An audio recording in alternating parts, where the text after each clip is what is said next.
Here's the Aaronic blessing, or Aharonic blessing, as we are all familiar with. The Lord bless you and keep you. The Lord make his face shine upon you and be gracious to you. The Lord lift up his countenance upon you and give you peace. Now, the first thing I want you to recognize in here is the abstract words in here. We have bless, keep, gracious, countenance, and peace. All of these are Greek concepts. They're abstract words. Their meaning and their function is purely abstract. There is no foundation in the concrete. What do I mean by abstract and concrete? A concrete word is something that's related to the five senses. You can see it, smell it, hear, taste, or touch it. For example, wood is very concrete. That's something you can see, you can touch. A smell is very concrete. Tasting, foods, these are all concrete ideas. Hebrew, the biblical Hebrew language is rooted in concepts that are concrete. Now, that doesn't mean that Hebrew is void of abstracts. However, their abstracts are related to something that is concrete.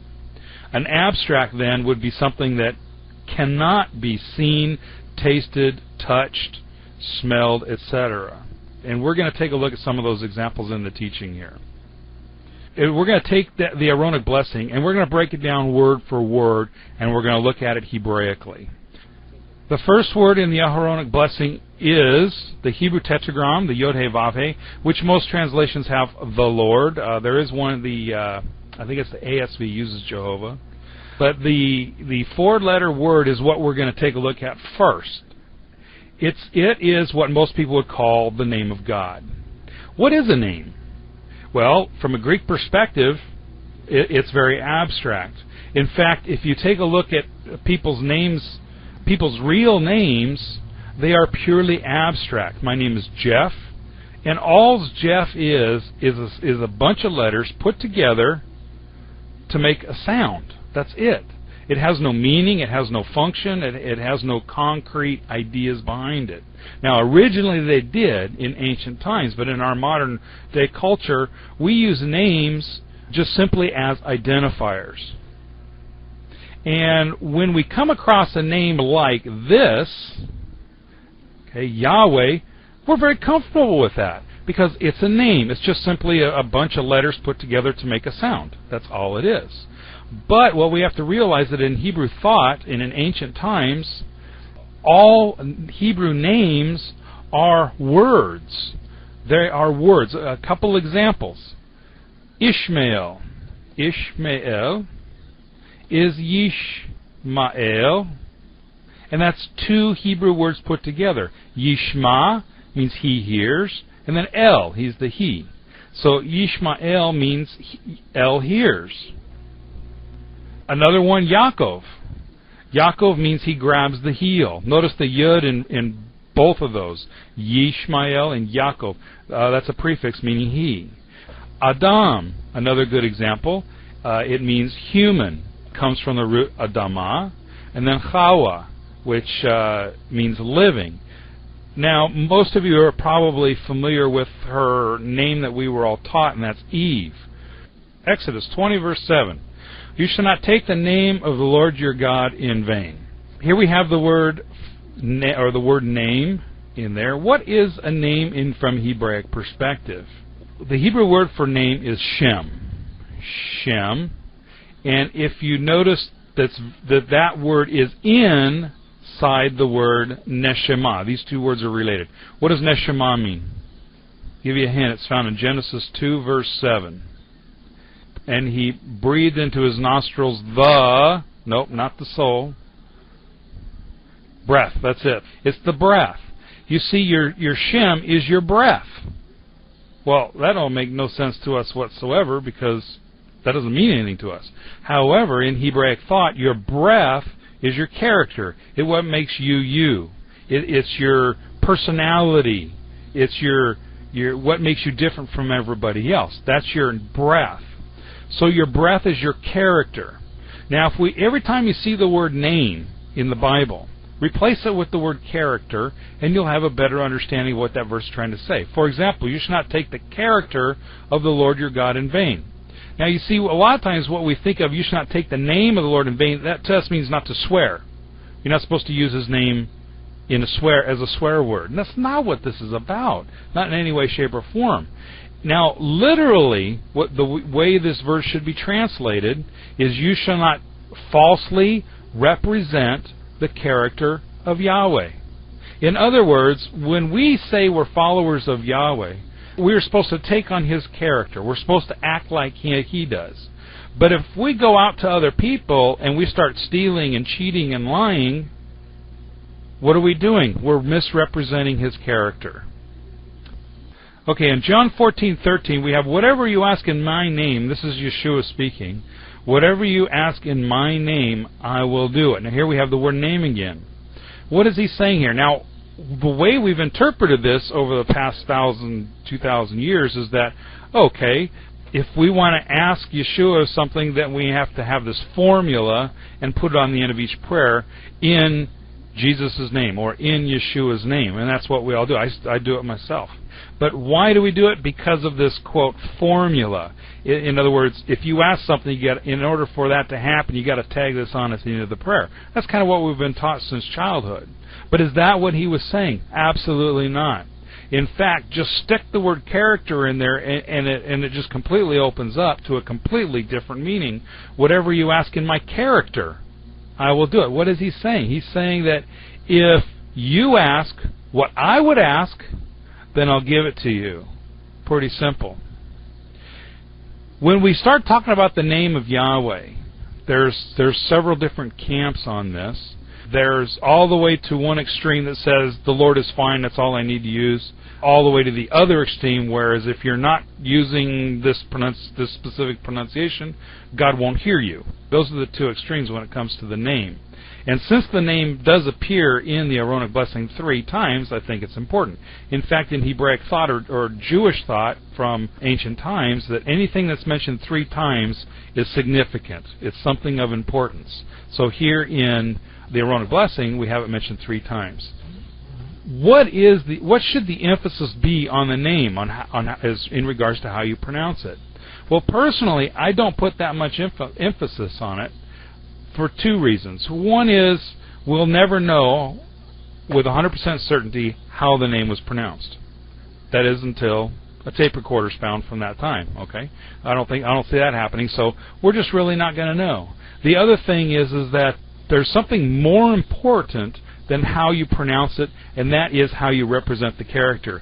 Do you know the character? Do you understand the character of Yahweh? And that, when the Bible says to take His name to the people, it's not saying teach them how to pronounce it. It's saying take His character, who He is, what He is, and take it to the people and teach that to them. Exactly, Havivi. It's the Torah. Okay, that is what we're supposed to be taking, because the Torah is His character.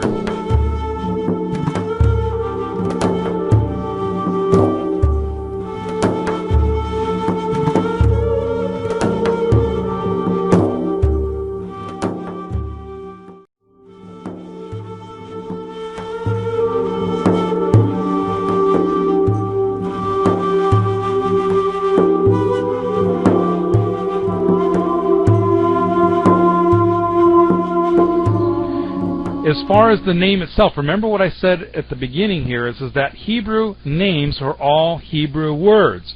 And that goes for the Yod-Heh-Vav-Heh as well. It is a Hebrew word. The Yah, like I mentioned, Yishmael and Yaakov, is a prefix meaning he, and then it's the verb Hawa. And Hawa is equivalent to, for anybody that know a little bit of Hebrew, you should recognize the root Hayah. Hayah means to exist, to be, to exist, to have existence. And Hawa means the same thing. So Yod-Heh-Wah-Heh, the literal meaning of that word is He exists. Now there's also a possibility that it's what's called a causative verb. A causative verb, and we're going to talk a little bit more about causative verbs here in a bit, but a causative verb means that it's one who causes something, that the action of that verb to happen.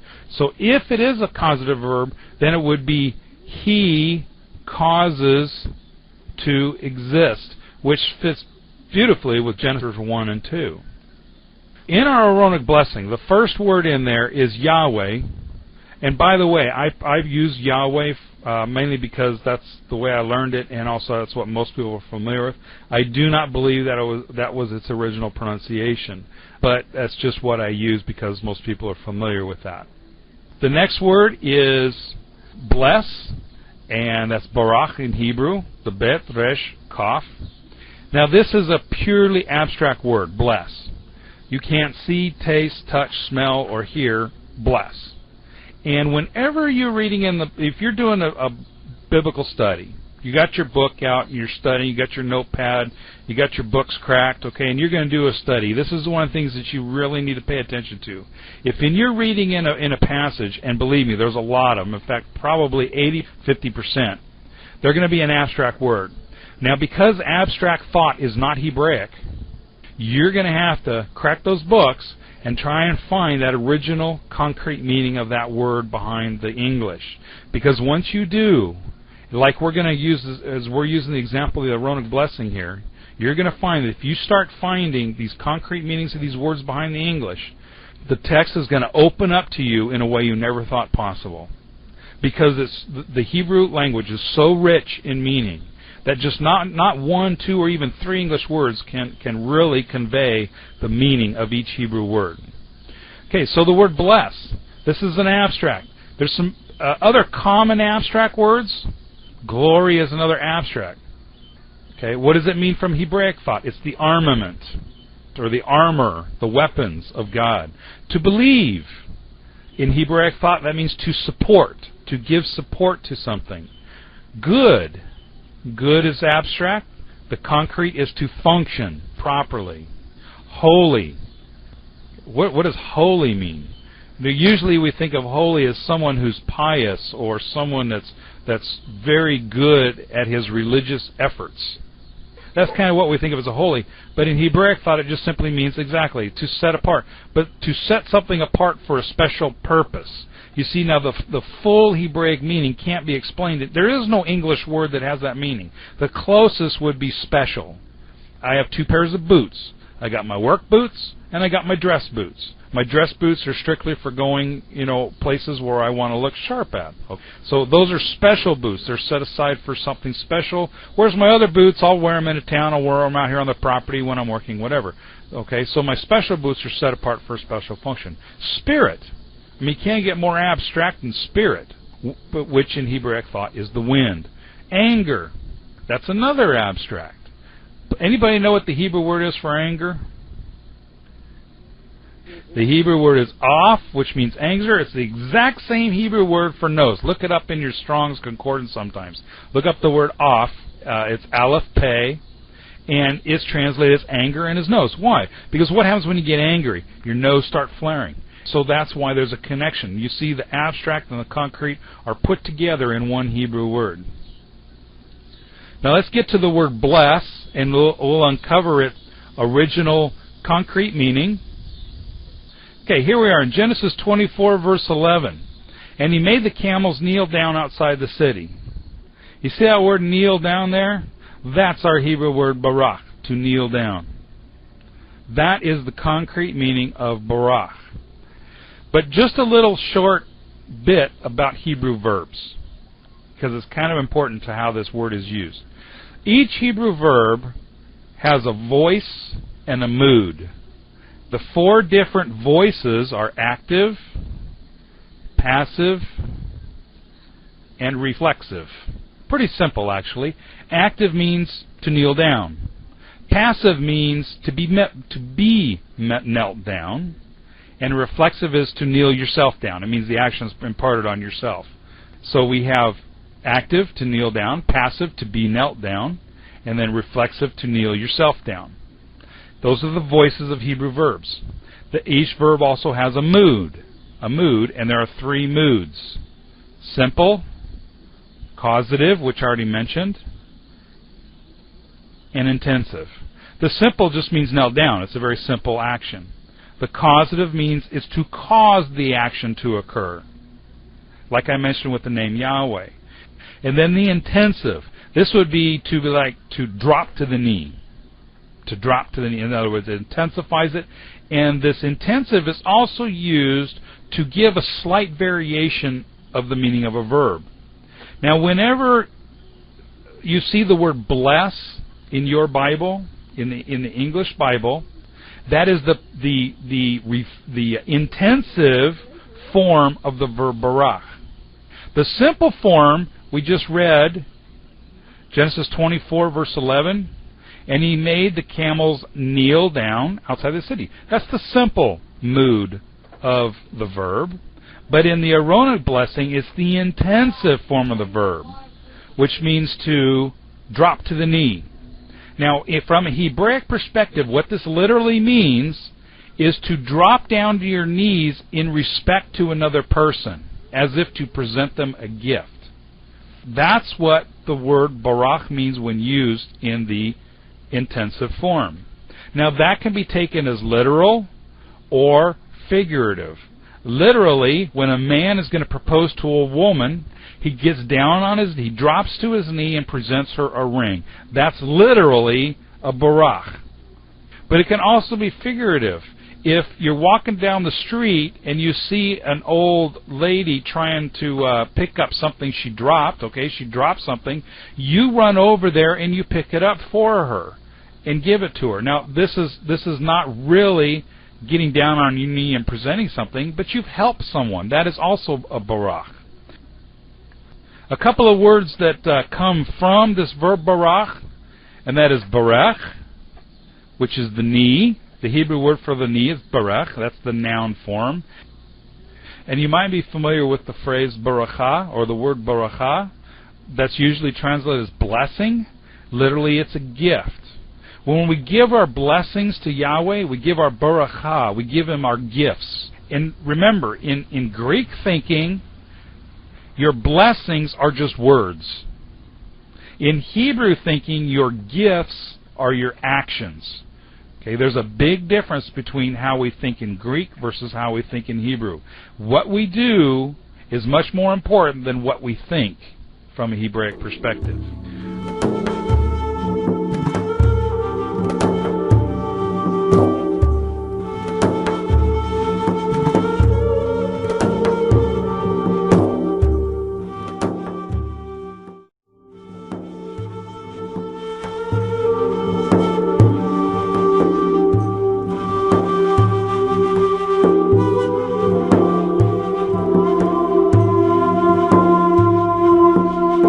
The verse that comes right after the Aaronic blessing is this.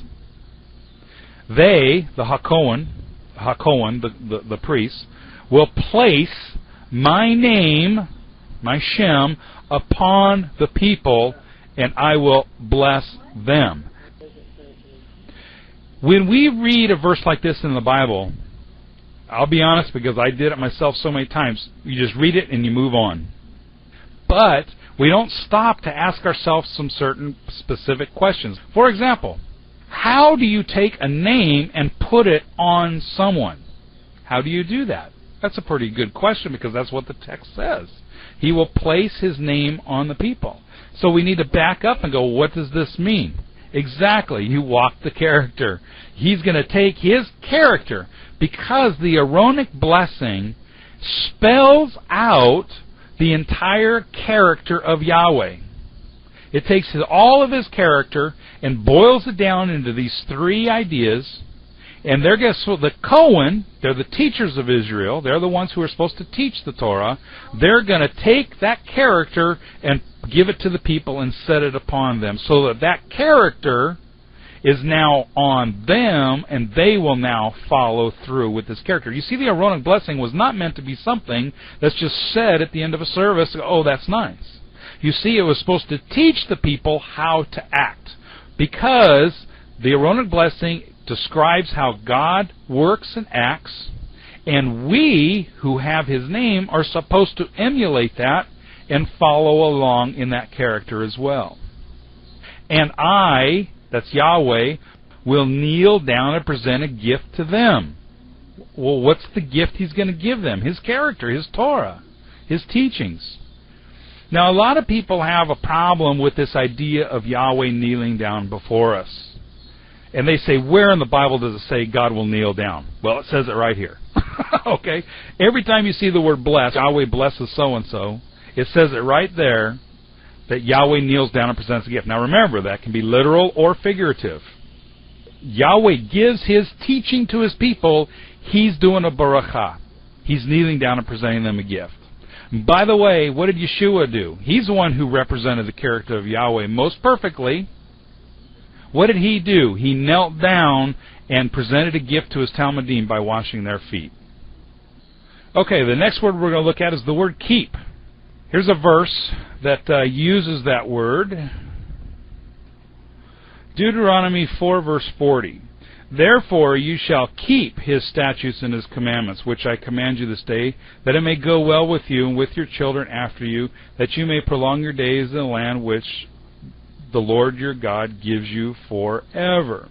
Now, we usually equate the word keep with obedience. In other words, we could stick that word in here, therefore you shall obey His statutes and His commandments. And that's the way we usually look at that. However, if you look at it in the Aaronic blessing from that concept, or from that perspective, you've got a problem, because Yahweh will bless you and obey you. That doesn't work. So we know that keep must mean something else. Its original meaning, which is to guard. But there's much more to it than just that. Therefore you shall keep His statutes. The statutes, the Hebrew word there is chok, and it means customs. And it's usually used in the context of the feasts.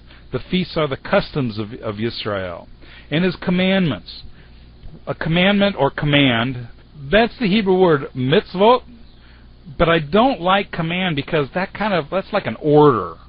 Like it's a general giving his commands to his troops. So that's not the meaning of mitzvot. Mitzvot is directions to point out the way that someone is supposed to walk so they don't get lost. They're His directions. And what it's saying is to point out the direction you're supposed to go. That's what the commandments of Yahweh are. They're directions to show us how to walk in the way, the direction that we are supposed to go. That it may go well with you and with your children after you, that you may prolong your days in the land. Prolong your days, that's aroch, yamim. That's long days, a lot of days in the land that Yahweh has given to you. This is salvation from a Hebraic perspective. Yasha is the verb. It means to literally deliver you from trouble or an enemy, from disease. This is salvation from a Hebraic perspective. Imagine yourself as a shepherd. Remember, the ancient Hebrews were a nomadic agricultural culture. In fact, their language, most of the words in the Hebrew language are rooted in this nomadic agricultural culture. These ideas, we need to understand them. If we want to read the Bible and understand it from the author's perspective rather than from our own, we've got to learn their culture and their way of thinking. The shepherd is out with the flock, and he's going to be spending the night, because they did. They weren't in camp much. They took the flocks out in the wilderness, and they spent the night out in the wilderness with the flocks. Now they're out there, and they're going to be spending the night. What do you got out there? You got wolves, you got lions, you got bears, you got a lot of problems out there, so you've got to protect your flock. So what do? You build a corral each night for your flock so that you can protect them. Well, how do you build a corral? You can't get out 2x4s and rails and all that kind of stuff. So where are you going to get the materials to build this fence out in the wilderness? The thorn bushes. They would gather up all the thorn bushes, and usually they kind of construct a wall of rock, and then on top of the rock they would put all these thorn bushes to keep the predators out. This is a shamar. This is the Hebrew word and concept behind the word keep, the shamar. In fact, the word shamir, a noun from that, means thorns. Shamar is this concept of guarding with thorns. Literally, shamar means to hedge about with thorns. To hedge about with thorns in order to protect, to guard. In the ancient Near East, they would take beehives and place them in acacia trees. Acacia trees had huge, 2-3-inch thorns on them. Why did they put the hives in these acacia trees? Because it would protect them from the predators. Very, very interesting thing about honey that comes from the beehives. Honey is a very interesting word in the Hebrew Bible. There's a couple of verses. Here's one of them. And I remember when I've read this verse before, and we've all read this verse, but I don't think any of us actually caught this. Isaiah 7:15. Curds and honey he will eat, to know to refuse the bad and the good. Did you catch that? By eating curds and honey, you will know how to choose from the bad and the good. What's really interesting here is that the honey in the Bible is equated with the Torah. The Torah is like the honey. You take the Torah and you put it in the acacia tree to protect it from the predators. What does it say we're supposed to do? We're supposed to keep the Torah? No, we're supposed to guard and protect the Torah. In the same way that the ancients took the honey, which is the Torah, and put it in the acacia tree to protect it. Our function is to shamar the Torah. We're to guard it, to preserve it, to protect it. When it says that Yahweh is going to guard you or to keep you, literally what it's saying, He's going to put a hedge of protection around you, just like the shepherd would do with the wall of thorns around it.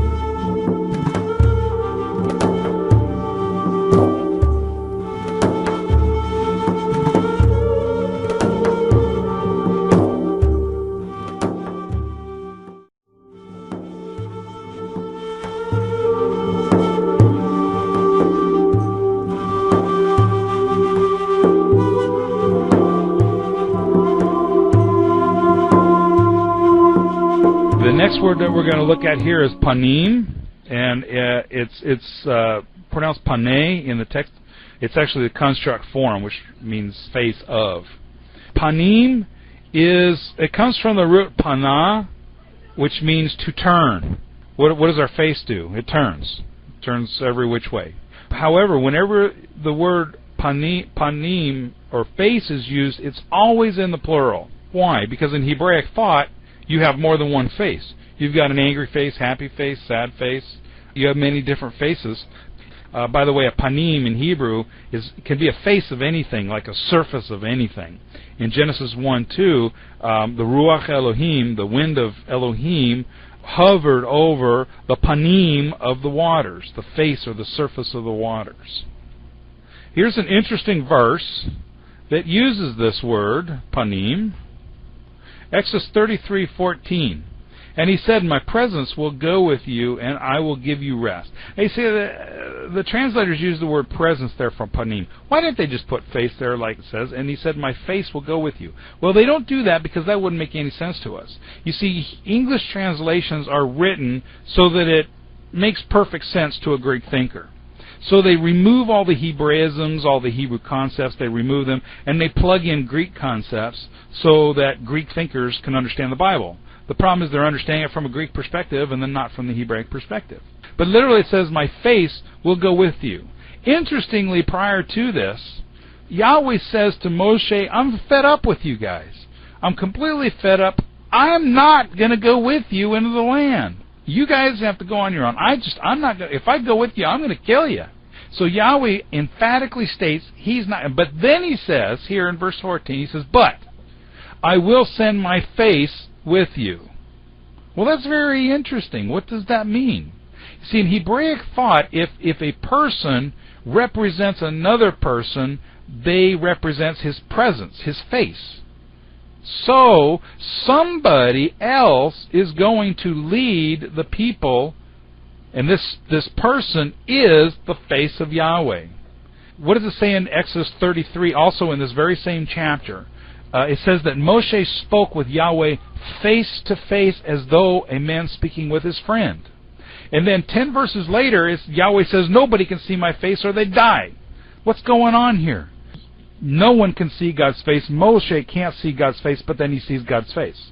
There's somebody else involved here. Unfortunately, nowhere in the Bible does it actually come out and define these things. The way I like to understand is the wholeness of being. The wholeness of that person is their face.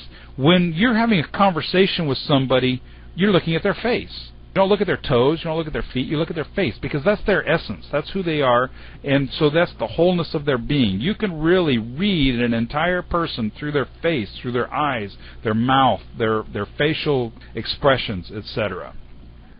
The next word we're going to take a look at is, it says in the Aaronic blessing, to make shine. If you put a yod in front of a verb, what does it mean? That's right, he, exactly. He makes shine, ya'ir. And it's written in the causative form. We mentioned the causative form. It means not just he shines, but he causes to shine, or he makes shine. That's the Hebrew word or, the verb. Light and darkness are oftentimes equated together. Or not equated, but antonyms. They're the opposites. In Hebraic thought, light is order, and darkness is chaos. In the beginning, God made the light, or He brought about the light. Why? If you walk into a darkened room and you're going to go to work, what do you got to do? You got to turn the lights on. You can't see without it. So the lights bring about order. Darkness brings about chaos. Okay, here's the verse I was mentioning a minute ago. It has this word, to give light. This is in 1 Samuel 14, verse 29. Then said Jonathan, my father hath troubled the land. See, I pray you, how mine eyes have been enlightened. That's the same verb here, or, to give, to shine. Here it's understood as to enlighten, to give light, to bring about order. Because I tasted a little of this honey. In other words, he ate this honey. Here's another verse that shows that there's something about honey. I ate a little of this honey, and now my eyes are opened. I understand now. I have enlightenment. Okay, the word or, interestingly, has this meaning of order, and is in our word order. Notice the word or in the word order. It's also, the word order has the word, or the root dor, or dar, in it. Dalet resh. Dalet resh in Hebrew is the door is the generations. In Hebraic thought, a generation is a circle, and it's also an idea of order. Some other words that mean order is seder. Notice the door in there as well. Seder. That means an arrangement, like the Siddur. The Siddur is the prayer book. It's an arrangement of prayers. The Passover Seder, same word, slightly different vowel pointings. That's an arrangement for the service of the Passover. Another one is davar, or daber. There's the door again, but with a bet in the middle of it. What is davar?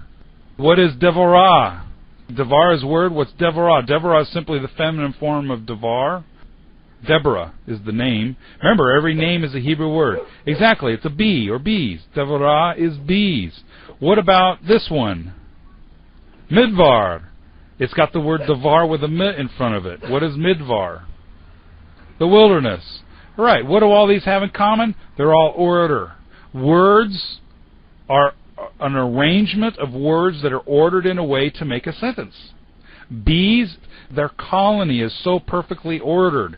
So that's why the word devorah comes from the root devar, or the idea of bees comes from devorah. And then wilderness is a place of order. It's in perfect harmony with each other. It's only when man intervenes his will in nature that things get messed up. Nature by itself always maintains an equilibrium and is in perfect harmony, perfect order. God took them out of the cities and took them where? To the wilderness. When He brought Israel out of Egypt, where did He take them? To the wilderness. When Yeshua wanted to pray, where did He go? The wilderness, to the mountains. The wilderness is a perfect place, and I've heard it before. This is my church. People talking about the forest, they say this. Well, there's a lot of truth to that, because God teaches us through the wilderness. It's where He is best understood, because Yahweh is in perfect order, the wilderness is in perfect order, and the wilderness is created by Yahweh. It makes perfect sense. Literally means to illuminate, to bring about order. That's the meaning of this word. Hanan is the Hebrew for the word gracious. Behind the word gracious, gracious is another one of these abstract words. Don't like the abstract words, because we can't get the meaning behind the Hebrew there. Okay, what is Hanan? Proverbs 5:19 says, a lovely doe, a graceful goat. The word graceful is the word chen, which is the root of Hanan. Chen is the root to Hanan. They're almost identical in meaning. Again, grace and favor, these are abstracts. Even graceful is a little bit better as far as a concrete, because a graceful goat, a lovely doe and a graceful goat. If you've ever watched goats or deer as they jump, they're very graceful as they race through the forest. This is a little bit more of the concrete. It's a beautiful thing to see. So the idea behind this is a sight to behold would be a really good way to explain that. A sight to behold. Something that's beautiful.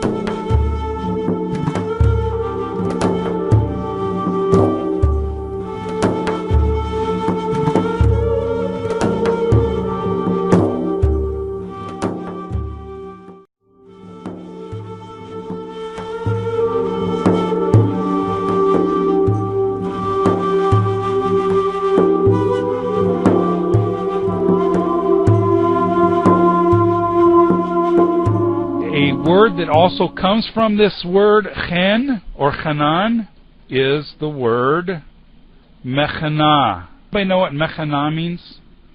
It's a place of gracefulness. Mechanah is the camp.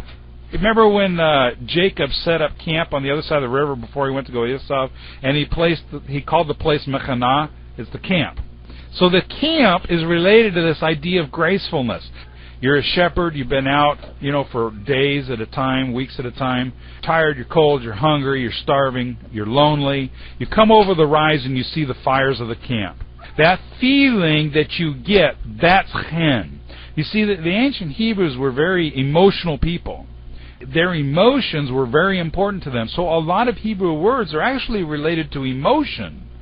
That's a concrete concept, the way you feel about something. So this idea of coming over the rise and seeing the camp and what floods over you, relief. There I have love, friendship, companionship, food, sustenance, all of this idea. This is the idea of Hanan. To translate this word as gracious with a very Greek abstract way just really falls short of it, whereas I prefer to understand it as this idea of love, sustenance, and friendship. Now, the word chen is probably the root to our word home. I mean, it kind of makes sense, doesn't it? Even mechanah, which means camp, comes from chen, and chen is probably the origin of our word home. It says in the English translations, if I have found favor in your eyes, O Lord, when like Noah or Moshe is speaking to Yahweh. In other words, if you can look at me and you can see a friend, somebody that you can have fellowship with. That's what this word means. The next word is to lift up. That's nasa, nun, samach, aleph. This is also sometimes written with the letter sin. It's written both ways in the Hebrew Bible. That's the shin, but with the dot over on the left-hand side. Anyway, it's pronounced nasa. And it means to lift up. Really not too much I can say about this word other than I think it's very interesting. And by the way, don't anybody say that I'm teaching this, because I think it's just a coincidence that the Hebrew word nasa means to lift up. It is really kind of similar to NASA, which is to lift up rockets. I just find it very ironic. I thought it was kind of cool. Let's move on to the next word, which is the word seem. The word seem is translated as to give here in the Aaronic blessing, but literally what this word means is to set something in place. In other words, to cause it to be established and firm, to firmly set something in place. The next word that we're going to get into is the word peace. Now the peace is another abstract word that usually means to us, most of us are pretty familiar with this word, shalom, but do we really understand what it means? Usually we understand peace or shalom as absence of strife or war. But that's not really the meaning of this. Let's go back to the root, the verbal root of this word. Exodus 21:34. The owner of the pit shall make restitution, giving money to its owner, but keeping the dead animal. Here we have the root word to shalom, which is shalom. Shalom, and that's translated here as to make restitution. What does restitution have to do with peace? We have to understand that shalom literally means to restore something back to its original state. In other words, if I'm missing something, I'm not shalom. In order to have shalom, I have to restore whatever it is that I'm missing. The verb shalom means to restore. The noun shalom means to have restoration, to have everything brought back to completeness, to wholeness. Yes, exactly, to be whole, to be complete. Now, we use the phrase Shabbat Shalom all the time, but do we really understand what we're saying Hebraically? Now, but from a Hebraic perspective, what you're really saying is that you're tired because you've been working all week, you're drained, and today is the Shabbat, and you need to be restored. So, may your Shabbat restore you, is literally what this is saying. May the Shabbat bring about wholeness and completeness for you. That's what Shabbat Shalom literally means from a Hebraic perspective. In Psalms 122, verse 6, it says, pray for the peace of Jerusalem. When we hear that, we usually think of peace in the context of absence of strife and war, which, yeah, that's a good thing, and that is part of shalom, but it's not all of it. They need to be restored. Is Jerusalem restored? No. What's Jerusalem missing? A king. That's one. There's more. Moshiach. There's two. Order. Exiles regathered. That's good. There's one more that I'm thinking of here. The Torah. That's a good one. It's missing the Torah. It's a very secular nation right now. There's one more thing that's missing. One key component of Jerusalem. There it is, the temple. That's it. That's right, the temple. When we say pray for the peace of Jerusalem, what we're really saying is pray that Jerusalem is restored to its original position, to where it's now whole, where it will be whole and complete, including the king, the Mashiach, the temple, order, the Torah, all of these things. Interestingly, in Hebrew, the way this is pronounced, pray for the peace of Jerusalem, is Sha'alu Shalom Yerushalayim. This is beautiful Hebrew poetry. Notice the shal and the shil throughout this phrase. Hebrew loves to put words together that sound alike, which is why it's written this way. Sha'alu Shalom Yerushalayim. A lot of people ask, what does Jerusalem mean? Well, Yeru, it's two words. Yeru means to point out the way, literally to teach. And then Shalom means completeness. So what does Yerushalayim mean? Teach completeness, or point out the way to restoration. Yahweh, He who exists, will kneel before you presenting gifts and will guard you with a hedge of protection. Yahweh will illuminate the wholeness of His being towards you, bringing order, and He will provide you with love, sustenance, and friendship. Yahweh will lift up and carry His wholeness of being toward you, and He will set in place all you need to be whole and complete. To me, when you understand these words from a Hebraic perspective, the words just come to life, and completely new revelations come up there. If you can do this with any study, with any sentence, any verse in the Bible, and you're going to find nuggets like this. It's just totally amazing. Yevarechecha Yahweh vayishmarecha, Ya'el Yahweh panav alecha v'chunecha, Yisa Yahweh panav alecha v'yasim lecha shalom.